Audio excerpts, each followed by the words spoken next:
Bonjour. Quand j'ai acheté mes toilettes à Harvinger, j'ai beaucoup regardé sur internet pour voir si je trouvais des vidéos, des,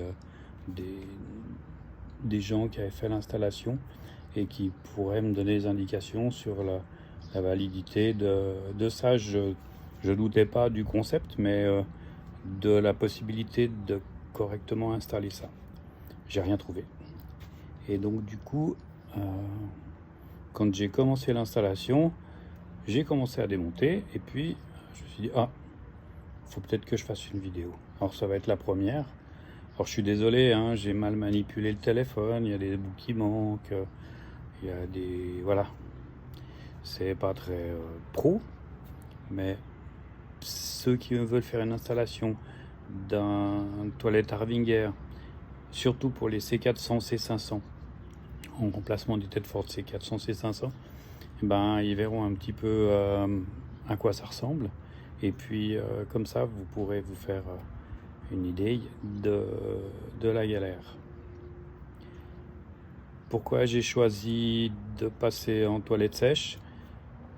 Tout simplement, je cherche un petit peu plus d'autonomie. Je suis pas écolo. Désolé, je pollue pas non plus. Je fais attention, mais je suis pas écolo. Donc le but, il est vraiment d'avoir une autonomie maximum avec le camping-car. En électricité, j'ai fait des investissements, etc. Je cherche à avoir un confort d'utilisation autant que possible. Alors, bon visionnage. Juste, j'avais commencé à démonter. Donc la vidéo, elle commence une fois que l'ancien toilette Tedford est quasiment démonté en libre. Et puis, je commence à chercher à l'extraire. Bon visionnage.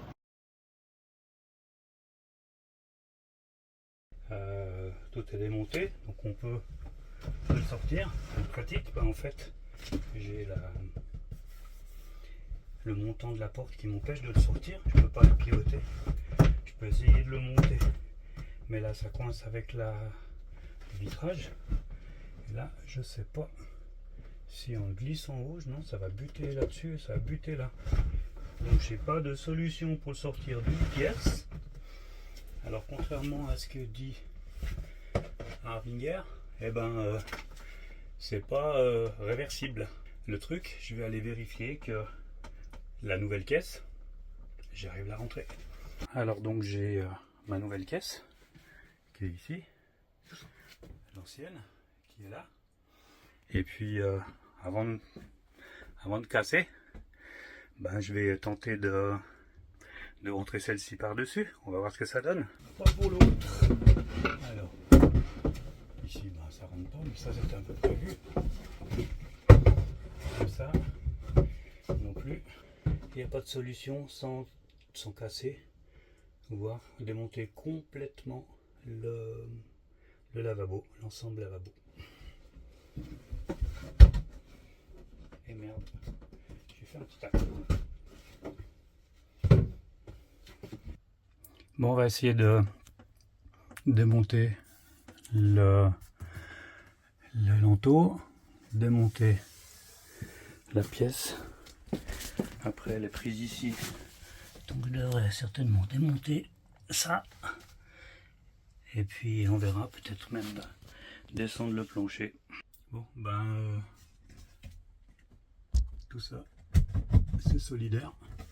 Donc je dois démonter la paroi. Rien à faire, c'est comme ça. Pour déposer la paroi, il va falloir que je tire les vis ici et ici. Et puis ici, il y a l'air d'avoir une vis aussi qui va dans la paroi. Peut-être qu'après, je peux la glisser comme ça latéralement. Et puis ben, ici, il y a le petit élément que j'avais déjà dû démonter pour faire des modifications. Donc je sais comment ça se démonte.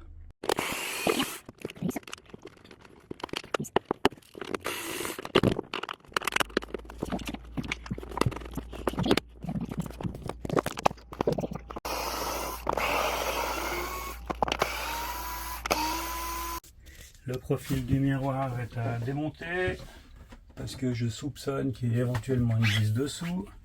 Donc le miroir, ça se déclipse comme ça. Je l'ai fait avec Je l'ai fait avec un bois. Et puis ben là, on voit très bien que avec le temps, le miroir il est descendu. Hop, il est sorti. Et j'avais dû le coincer. Donc je m'aperçois que ici, je peux bouger. Alors je vais tenter de lever la cassette. Et puis de voir si en profitant de ça, j'arrive à enlever. Alors ça coince où? Ben, ça coince à ce niveau-là. Je peux pas aller plus haut là. Ici, je peux pas aller en avant. Donc on est au même point. Il faut absolument que ça. Il faut absolument que ça parte. Donc voilà, j'ai coincé. Et puis j'ai identifié deux choses. On voit au fond là qu'il y a un profil aluminium qui retient la paroi. Et puis ici, il y a une petite vis qui complète. Bon, j'ai identifié qu'on pouvait pousser un petit peu là, de façon à libérer l'espace sur la partie basse. Mais il reste toujours 1 cm et quelques. Je vais essayer d'aller enfiler un coin là pour forcer. Alors je cherchais un coin et puis pour finir je suis tombé sur ça. Je pense que vous connaissez, hein, on gonfle et puis ça pousse avec une pression de folie. Donc je vais tenter de faire ça avec ça. On va voir ce que ça va raconter.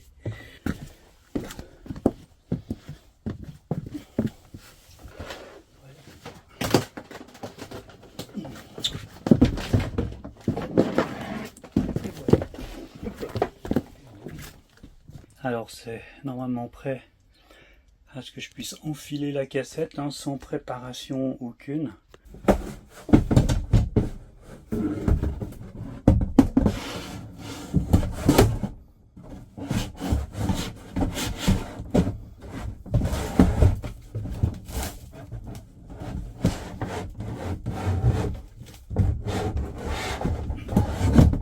Et merde, je suis en train de tout casser.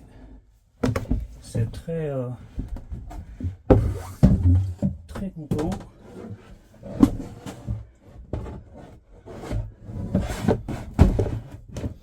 Je fais plein de marques.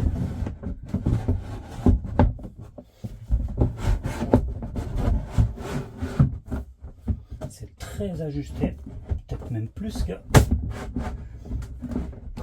la cassette d'origine. Où c'est que ça coince? Ah, ça coince sur le truc là. Je vais l'enlever. Un des trucs, c'est que ici au fond il y a ça. Donc les vis que j'ai enlevées, qui sont là sur le petit profil métallique, elles y seront plus. Peut-être une fixation là pour les fours latérales. Bon, on va essayer de finir sans faire trop de marques. On voit que ici c'est marqué, que là je l'ai marqué. J'ai pas vraiment le choix, les bords sont tellement vifs. Ça aurait pu être quelque chose qu'ils auraient fait pour la mise en place. Arrondir un peu, surtout qu'après on y met un joint. Ben, j'ai fait du dégât, putain. Ça a tout abîmé, ça a tout arraché. Ah chier, ouais. J'essaie de trouver des techniques pour réparer ça. Faut encore que ça passe là derrière. Puis là, c'est collé au fond, mais ça fixe pas là. Le boîtier devant là, il semble que la cassette Harvinger, elle a des cotes. Peut-être juste un petit peu trop juste. Ici, c'est très juste. Donc je voulais voir si j'arrive à enlever ce profil, mais il faudrait dévisser là et là pour tirer ça en arrière. En même temps, bon, ça retient rien. Si, ça me fait le support pour le plateau. Bon, voilà, c'est dévissé. Allez, un dernier coup de tuc. Me voilà prêt pour poser le WC. Donc Rien que la mise en place, hein, franchement, ça a été compliqué. Vous avez vu, j'ai abîmé beaucoup de choses. Ça m'énerve. C'est marqué ici, c'est marqué là, c'est marqué là. Et tout ça, c'est des choses que j'aurais pas dû faire. Donc voilà, c'est comme ça. On y va. Allez, le niveau, ça me gagne.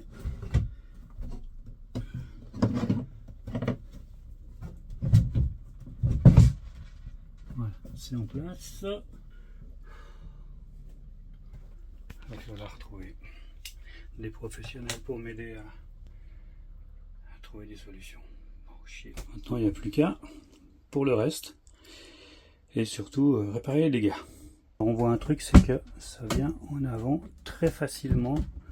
Et puis, désolé pour l'image, mais quand on est assis dessus, donc il va y avoir un travail de fixation contre la paroi qui doit être assez important. Ça, je vais refixer, je vais pas y filmer. Hein.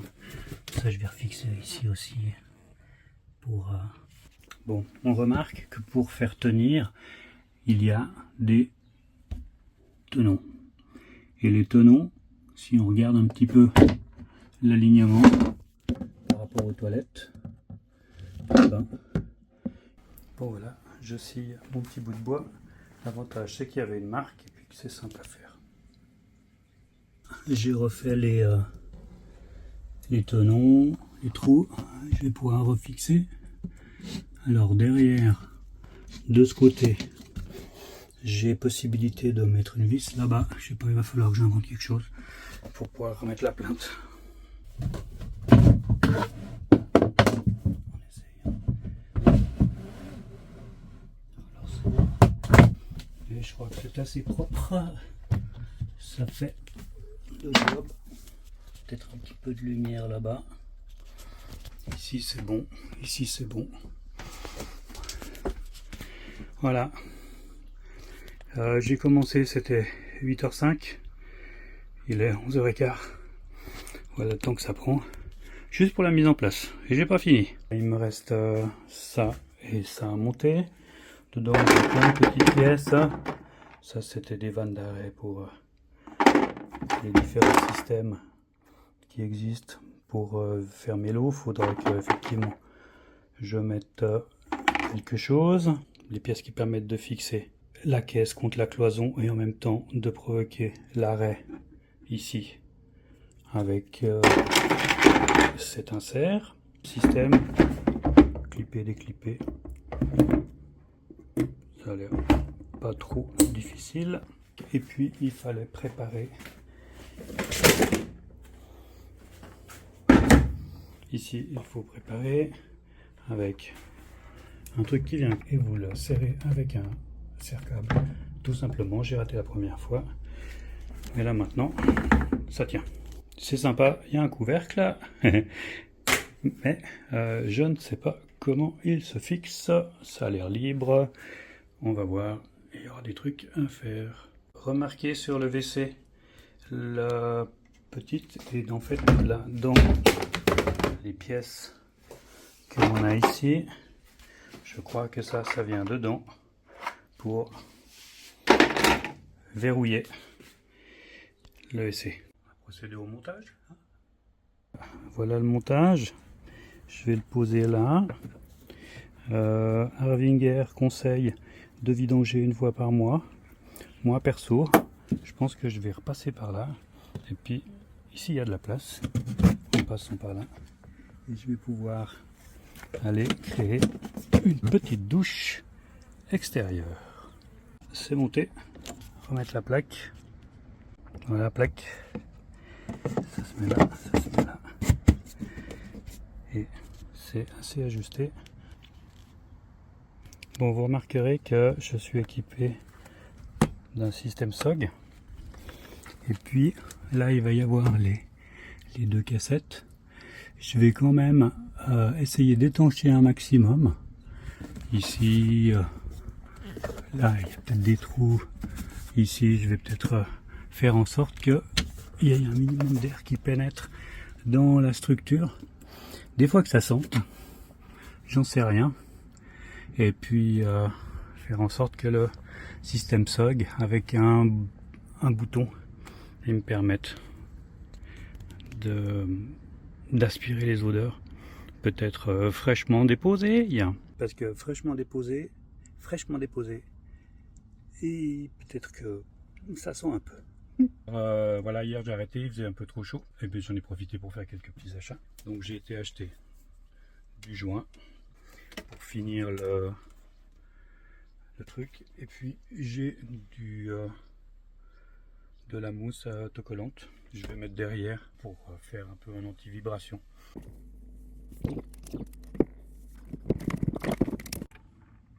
C'est que ça passe pas. Il manque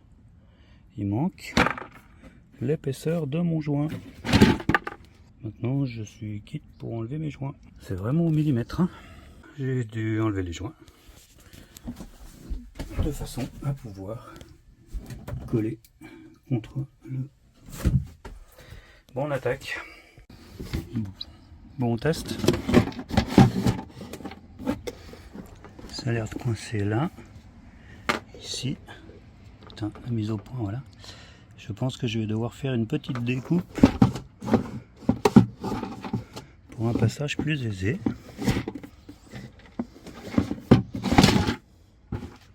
C'est vraiment plein de subtilité, hein.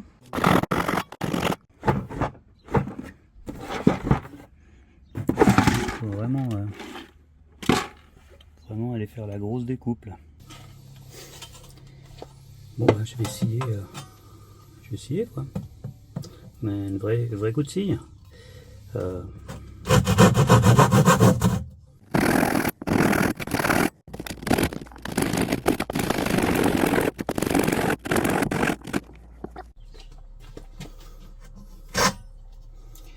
Bon bah, au grand mot les grands remèdes.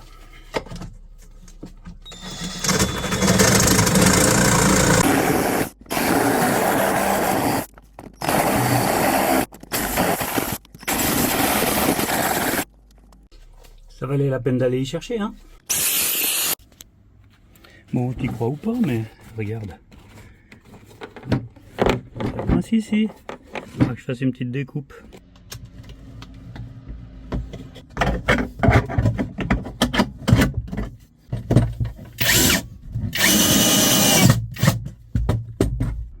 C'est fixé tous les points. Là-dessous, là, et puis les deux ici. Donc nous sommes prêts à la suite. Ça rentre bien. Ça c'est pas mal parce que en fait ça vient là, mais je l'ai mis à l'envers. Le truc. On recommence. J'ai dû changer la pièce, hein. C'est pas celle-là, du coup c'est celle-ci. Et en termes de hauteur, ça marchera mieux. On glisse le glet. Hop. Ah, c'est fou, c'est mieux. Posez ça. Ça s'ajuste. Je vais peut-être regarder mes joints parce que derrière, là, ça va se poser dessus. Ici, ça va poser sur mon joint. Donc, il faudra que je fasse une découpe sur le joint avant de finaliser.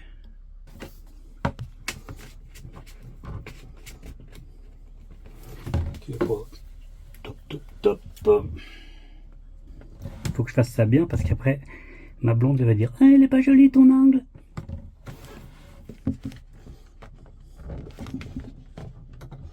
Bon, là il est pas joli. Je change mon point de vue.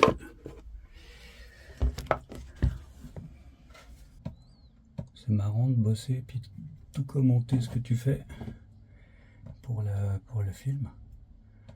D'habitude, je suis plutôt silencieux quand je bosse. Sauf quand je m'énerve, alors je lâche les gros jurons, mais là, c'est rigolo. L'impression de parler à un pote. Qu'est-ce que ça raconte? Bon, l'ongle, il est pas top. Mais je le redis, je suis pas ébéniste. La preuve que je suis pas ébéniste, le joint il est pas ajusté, mais bon, vu d'ici, tout va bien. Bon ben voilà, c'est fait. Et comme je vois ce que j'ai réussi à faire là et la merde que j'ai faite là, et ben je recommence pour obtenir cette qualité.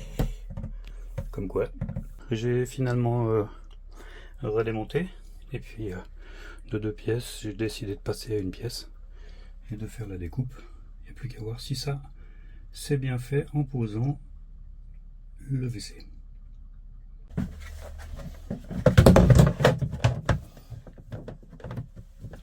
Ben c'est pas mal. Ça tient avec ça. Il y en a 3 qui sont déjà mis en place. Et puis ça, que je glisse là-dedans. Je force jusqu'en bouteille. Et ça le descend. Et ça tient comme ça. Ça a l'air d'être trop grand. Je pense que la bonne taille c'est 35 litres. On n'a plus qu'à connecter avec le sac. Ça donne ça. Un peu de sueur et il n'y a plus qu'à. Le truc en ce sens.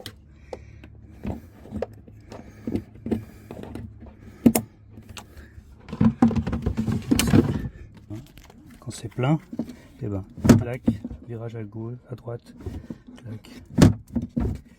Ça, les bruits comme ça m'énerve. Je vais mettre un petit truc là. Voilà un truc qui est arrivé, le tuyau qui va dans la caisse. Alors une fois que tu as chié dessus, c'est pas bon.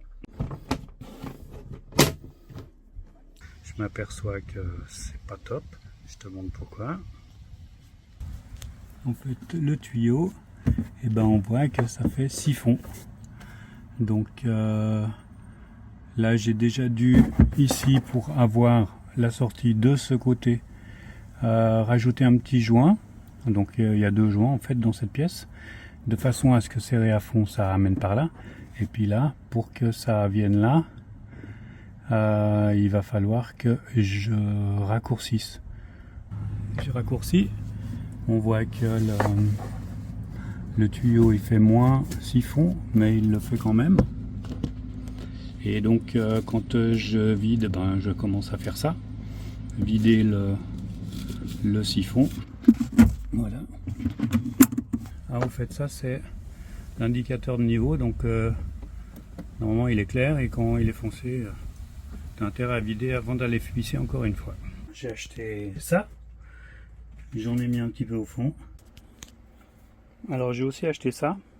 Alors ça vaut 13 francs, 13 euros, et ça vaut 1 franc. On a commencé par tester celui-là.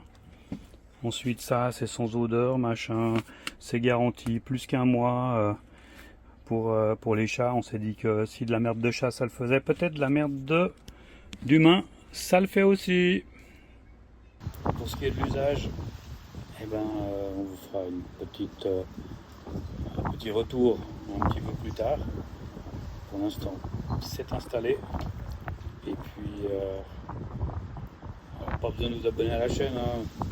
J'en ferai pas des tonnes des vidéos comme ça, mais regardez, d'ici 2-3 semaines, à mi-septembre, vous devriez avoir un feedback un peu pertinent sur les toilettes à séparation de chez Ervinger, ou en tout cas sur le concept.